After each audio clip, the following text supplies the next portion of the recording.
जैसे ही राज ने लोहे का वो पुराना गेट धकेला, उसकी चरमराहट से सन्नाटा टूट गया। चारों तरफ धूल और मकड़ियों के जाले ही जाले थे। उसके सामने वो हवेली थी, अंधेरी और खामोश। राज कांप उठा। मन में एक अजीब सा डर समा गया। यह हवेली राज को अपने एक दूर के रिश्तेदार से विरासत में मिली थी। उस आदमी से वो कभी मिला नहीं था, न ही उसके बारे में ज्यादा जानता था।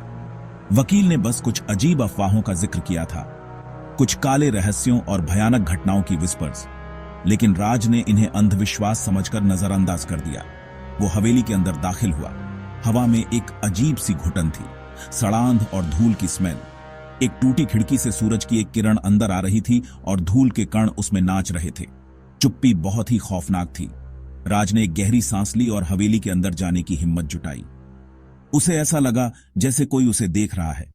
वो जल्दी से मुड़ा, पर वहां कोई नहीं था। वो अकेला था, या वो अकेला नहीं था। जैसे ही रात हुई, हवेली में हलचल शुरू हो गई। खाली कमरों में अजीबोगरीब आवाजें गूंजने लगीं। बिना किसी के कदमों की आहट के फर्श चरमराने लगे। ऐसा लग रहा था जैसे दीवारों से फुसफुसाहट की आवाजें आ रही हों। राज ने उन आवाजों को अनसुना करने की कोशिश की। उसने खुद को समझाया कि यह बस हवा होगी या फिर पुराने घर की आवाजें होंगी, लेकिन दिल ही दिल में डर उसके अंदर घर कर रहा था। उसे बार बार यही लग रहा था कि वो यहां अकेला नहीं है। वह भटकते हुए एक लाइब्रेरी में पहुंच गया। चारों तरफ दीवारों पर बुकों से भरी अलमारियां थीं। चूल्हे में आग जल रही थी, हालांकि राज को याद नहीं था कि उसने आग जलाई थी। कमरे के बीचों बीच एक बड़ा सा मेज था, जिस पर एक किताब खुली हुई थी। राज सावधानी से मेज के पास गया। किताब के पन्ने पीले और घिसे हुए थे। उस पर अजीबोगरीब निशान और चित्र बने हुए थे। राज उस भाषा को नहीं पहचानता था। जैसे ही उसने किताब को छूने के लिए हाथ बढ़ाया, चूल्हे की आग बुझ गई और कमरा अंधेरे में डूब गया। पीछे से किसी ठंडे हाथ ने उसका कंधा पकड़ लिया।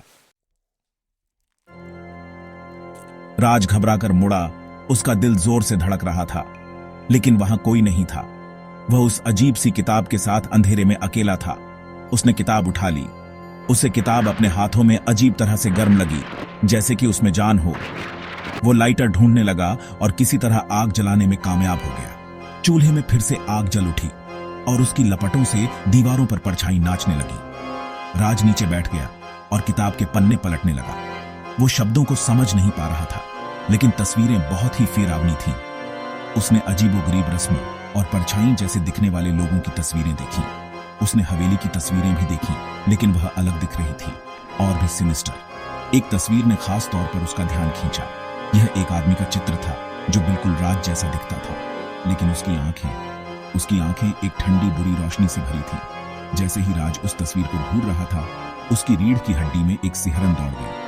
उसे सच्चाई का एहसास हुआ। हवेली भूतों से नहीं, बल्कि किसी और ही चीज से ग्रस्त थी।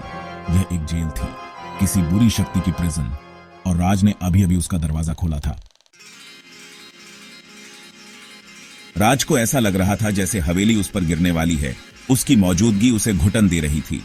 उसे वहां से भागना था, लेकिन दरवाजे बंद थे। खिड़कियों पर लोहे की सलाखें लगी थीं। वो फंस गया था। उसे वह किताब याद आई। उसमें भूल भुलैया के बारे में कुछ लिखा था, एक गुप्त रास्ता जो हवेली से बाहर जाता था। उसे वह रास्ता खोजना ही था।